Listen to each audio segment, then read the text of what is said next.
झारखंड की दुनिया में कुछ नाम ऐसे होते हैं जिनसे खौफ में हर किसी की नसें तन जाती हैं। एक ऐसा ही नाम था अमन साहू, एक गैंगस्टर जिसका साम्राज्य सिर्फ झारखंड ही नहीं बल्कि छत्तीसगढ़ तक फैला हुआ था। आज उस नाम का खात्मा हो चुका है, लेकिन इसका अंदाजा किसी को नहीं था कि उसकी आखिरी कहानी पुलिस के साथ एक खतरनाक एनकाउंटर में खत्म होगी। मंगलवार सुबह 9:15 बजे झारखंड पुलिस का स्पेशल टास्क फोर्स अमन साहू को रायपुर जेल से रांची लेकर आ रहा था, लेकिन जैसे ही वो स्कॉर्पियो चैनपुर रामागढ़ रोड के अहिरे ढोडी घाटी पे पहुंची, अमन के गुर्गों ने पूरी तरह से साजिश रची। उन्होंने स्कॉर्पियो पर बम फेंका ताकि अमन साहू को छुड़ा सके, लेकिन बात इतनी आसान नहीं थी। बमबाजी के बाद अमन साहू ने हवलदार राकेश कुमार से राइफल छीन ली और फायरिंग की कोशिश की, मगर पुलिस की जवाबी कार्रवाई ने उसका अंत कर दिया। एक गैंगस्टर जो झारखंड के सबसे बड़े अपराधियों में से शामिल था, आज कानून के हाथों मारा गया।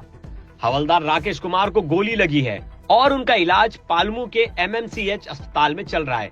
लेकिन इस एनकाउंटर ने साफ कर दिया है कि अमन साहू का खौफ अब खत्म हो चुका है।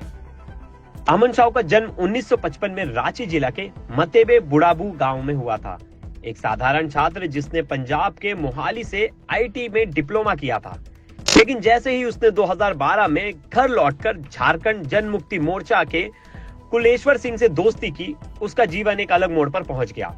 अमन साहू के गैंग का निशाना थे कोयला कारोबारी, ट्रांसपोर्टर, ठेकेदार और रियल एस्टेट कारोबारी। रंगदारी वसूलना और फिर उन पर खुलेआम गोलियां चलवाना, ये उसकी पहचान बन गई थी। सोशल मीडिया पर वो और उसके गुर्गे अपनी क्राइम रिपोर्ट्स खुद पोस्ट करते थे और मीडिया को घटना की जानकारी दे देते थे। 2015 में वो पहली बार जेल गया, जहां उसकी दोस्ती सुजीत सिन्हा और मयंक सिंह से हुई।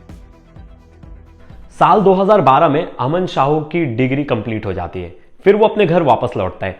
वहां उसकी जान पहचान होती है उस समय के सुप्रीमो जो झारखंड जन मुक्ति मोर्चा है उनसे होती है।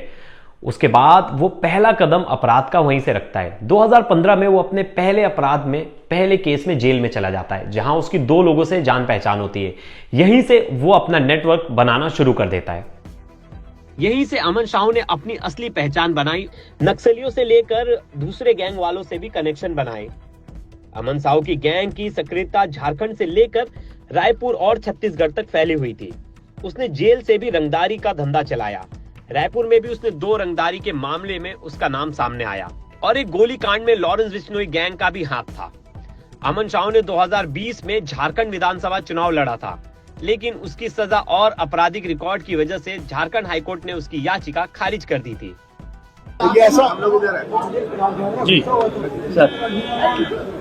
ऐसा है कि जेल के अंदर से जो 3 बड़े गैंग हैं, विकास तिवारी, अमन श्रीवास्तव और अमन साहू, यही 3 लोग हैं जो इसमें लगे हुए हैं। ये लोग वर्चुअल नंबर्स क्रिएट करके विदेशी नंबरों से व्हाट्सएप से कॉल करते हैं, जिसमें थोड़ी सी टेक्निकल लिमिटेशन हमारे पास में रहती है, परंतु हम लोगों ने इसमें ब्रेक थ्रू कर लिया है। इसके पीछे कौन लोग हैं सब चिन्हित हो गए हैं। मैं उम्मीद करता हूं कि बहुत जल्दी हम सबको पकड़ लेंगे और ये पूरा का पूरा धंधा और सिलसिला बंद हो जाएगा।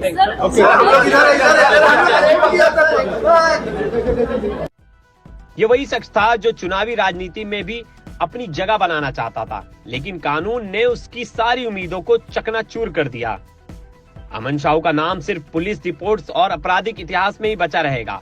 वो कुख्यात गैंगस्टर जो कभी झारखंड और छत्तीसगढ़ के कारोबारियों के लिए खौफ का नाम था, अब पुलिस की गिरफ्त में है। अमन साहू ने अपने गैंग को इतना बड़ा बना लिया था कि उसके 90 से ज्यादा कैदी जेल में थे और जेल के बाहर भी उसका रसूख बहुत ही फल फूल रहा था। उसका कनेक्शन लॉरेंस गैंग से भी निकला। अनमोल बिश्नोई से उसकी बातचीत थी। NIA ने अपनी जांच में बताया था कि अनमोल बिश्नोई और अमन साहू दोनों मिलकर काम कर रहे हैं। हथियार की तस्करी से लेकर ड्रग्स तक के रैकेट में ये इन्वॉल्व है। लेकिन ये सब साफ तौर पर बताया गया है कि अपराध चाहे जितना बड़ा हो, एक दिन कानून उसे पकड़ ही लेता है। अमन साहू का साम्राज्य खत्म हो चुका है और अपराधियों को यह सख्त संदेश दिया गया है कि कोई भी अपराधी कानून से बच नहीं सकता।